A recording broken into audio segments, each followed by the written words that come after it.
Welcome to Uriah Heep, the Magician's Podcast. I'll be covering every studio song the band has recorded and every bonus track that I can find. Each week we'll go over a new song from the beginning to where they are currently, and as they keep adding albums, I'll keep adding shows. Let the deep dive party begin. In the magic garden, some were singing, some were dancing. Hello and welcome to Uriah Heep, the Magician's Podcast. I am your host, Scott Haskin, and guys, we are on the final song on the expanded edition of Abominog. This is it, the last one. I can't believe we're here already. This one has gone by so fast. It's really incredible, but it's been such a refreshing journey to go through this album. It really feels like the band was on fire, finding new ground, like a whole new band almost being put together, because it basically was. The only original member on this album is Mick. Lee had been with the band for a long time, but he wasn't an original member. He left, he came back, and is back on this album, but it's just been quite a whirlwind. So this track is called Tin Soldier, and it was originally written by Steve Marriott and Ronnie Lane. This is a cover version from a band called The Small Faces, and it was released in 1968 on their album There's Nothing But Small Faces. I don't know why that cracks me up so much, but it does. I thought, oh, that has to be an interesting album cover. So I went and looked it up, and everything that I could find was just basically pictures of them, which is fine. But I was hoping for something maybe a little more artistic, because I think there's probably a lot you could do with that. But I would imagine that trope would get kind of old fairly quickly, too. But in any case, they were the first ones to do it. Uriah Heep said, hey, let's cover the song. And they did. And it was included on the bonus section of the Abominog Deluxe Remastered CD. Really cool. So we're going to dig right into that. And here it is.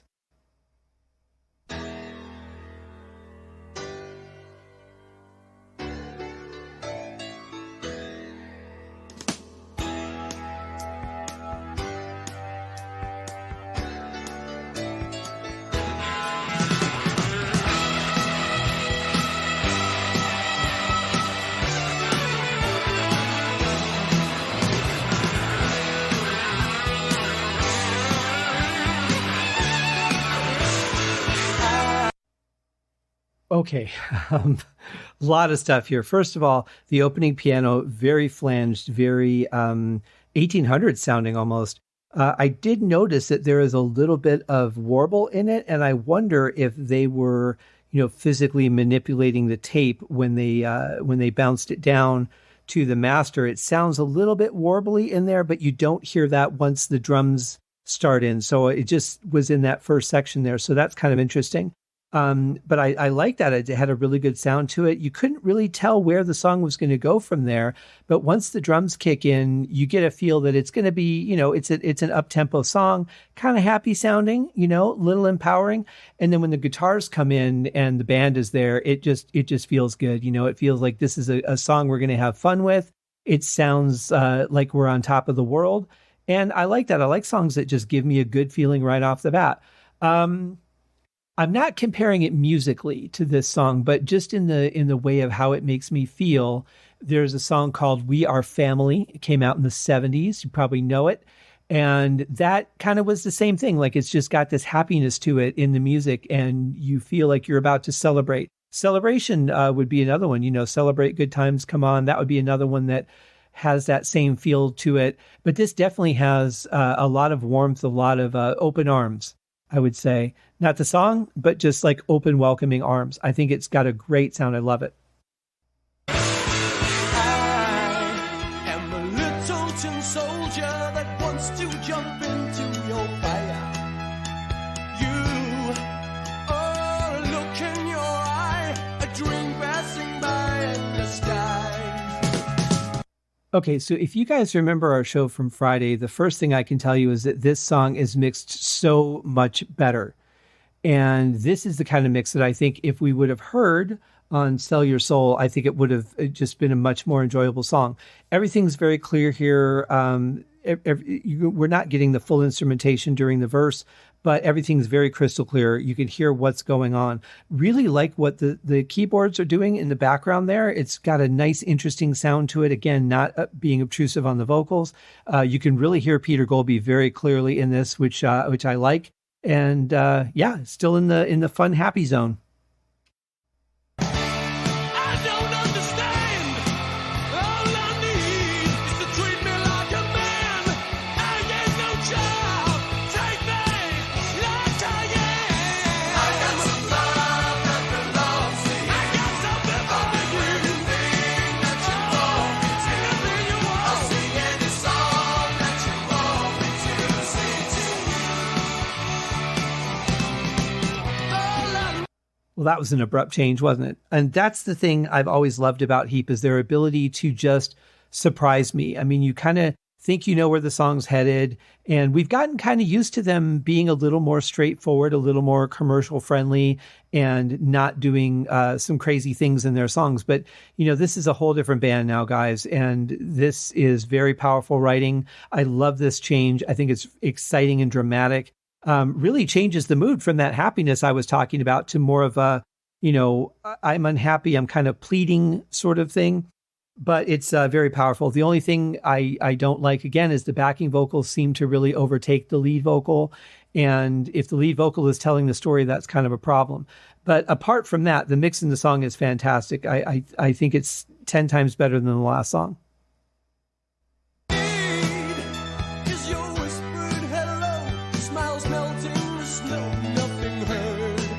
Your eyes are deeper than time. Say a love that won't rhyme without words. So now I've lost my way. I need help to show me things to say. Give me your love before mine fades away.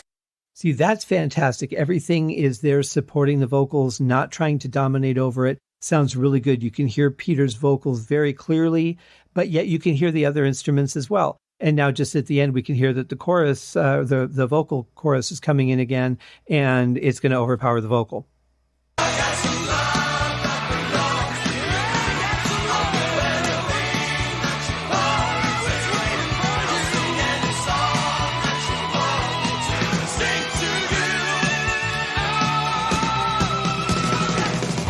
Well, that wasn't as bad because they fit the vocals in between the backing vocals, but the backing vocals were still much louder. But I do want to point out, I really like the sound here. You're not hearing a high harmony, but it just sounds very powerful in the low end, and that kind of thickens the song up as well.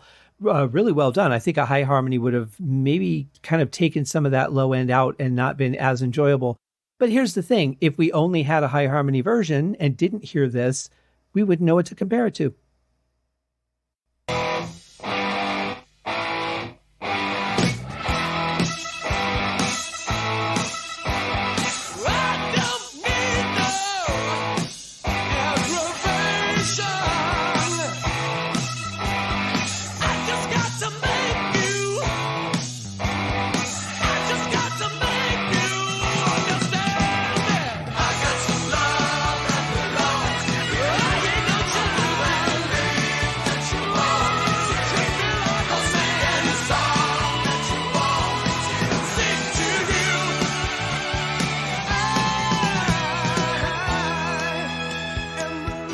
I really like that first part because it's almost like the storyteller is taking their power back, and then when you come into the chorus, it's not as begging and as desperate sounding. It's more empowering, and I'm taking control.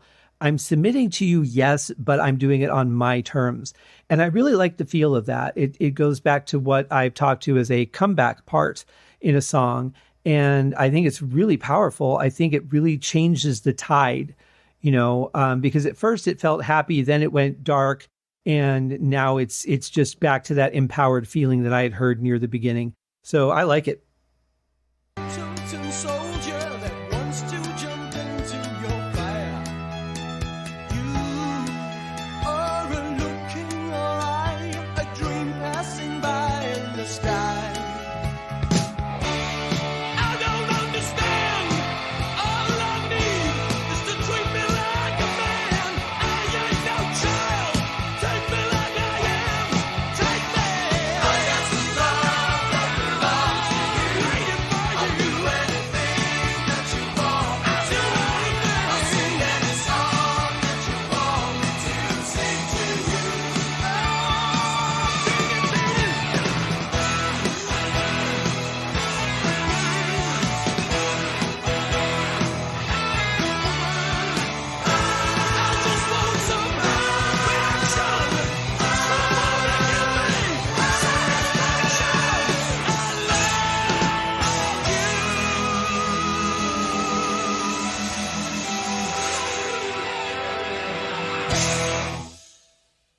what a kick-ass ending. You know, that is just everybody putting full force into what they're doing, and I absolutely love it. I really couldn't hear as much of what the bass was doing as I would like to, but Mick is covering a bunch of stuff. He's got a lot going on, very powerful sound on this album, and especially in this song. I forgot to mention earlier, and there was another song on the album earlier too. I don't think I mentioned it on, but you know, it's nice to hear those cymbal crashes with the snares again. That Lee Kerslake signature sound, really nice to have that back in the fray. But yeah, very powerful. Peter Goalby is just singing so hard on this, and everybody's just, you know, I almost feel like they collapsed at the end, you know, that they all just fell into their chairs and were like, oh my God, I'm glad that's done. Because it just seemed like they were putting all of their energy into it. And I love that. I have total respect for people who do that with things that they're, you know, doing and that they're passionate about. It's really good to hear.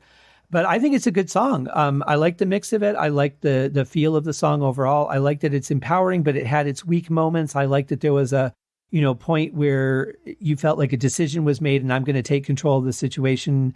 And it really works with the narrative as well. So great song, very powerful.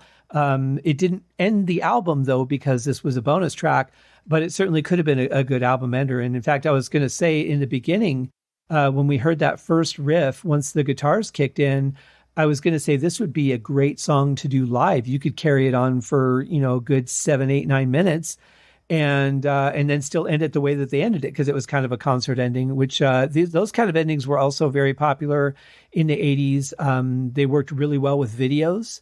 And I don't, obviously there wouldn't have been a video for this song because it was a bonus track, but those kind of things worked really well. And then after the song, you know, the music ended, then they would do like 3 or 4 seconds of video. Something would blow up or, you know, whatever it would be. And that was a trend for a while in the early days of MTV, when MTV stood for music television. And yeah, good song though. Great way to end the season. I have to say, you know, I'm kind of sad that it's over because this has been such a great and powerful album. But we're going to spend the next 3 weeks going head first. See you on the next episode, guys. Cheers. Thank you for joining me on this episode of Uriah Heep, the Magicians Podcast. If you have enjoyed this show, please consider going over to Apple Podcasts or your favorite podcast outlet, leaving a rating or a review. Be sure to subscribe to make sure that you are notified when new episodes are available. Please be sure to share this podcast with your fellow Uriah Heep enthusiasts and anyone who you think would like Uriah Heep, which should be everyone. And if you are so inclined, please feel free to contribute to the Patreon account. And if you are not a Patreon subscriber, you can also pay through the PayPal link on the website listed in the show links below. I would also like to thank Uriah Heep for their very generous support of the show, and thank you guys for listening. We'll see you in the next episode. Happy days!